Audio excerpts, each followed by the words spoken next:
I'm going to show you how to fix squeaky trucks in your longboard or skateboard.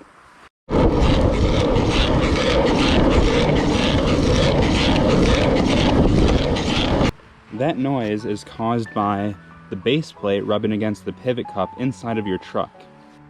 All you're going to need for this job is a 9/16 socket and ratchet or a skate tool, a multi-tool with a sharp edge, and some household paraffin wax.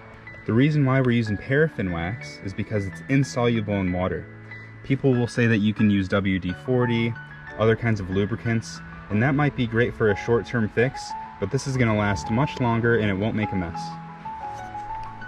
The first thing that you're going to want to do is you're going to want to take apart your truck.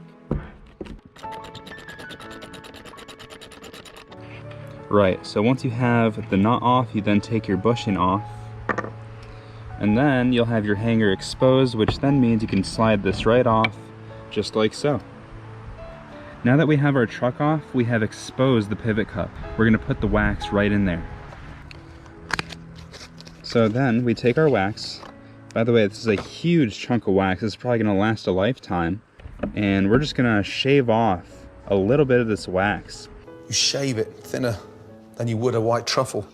Once you have the pivot cup full of the wax, you're then ready to reassemble your trucks. Right, you got the hanger back on, then you put your bushing back on, put your washer back on, put the nut back on, tighten it down, you're ready to go.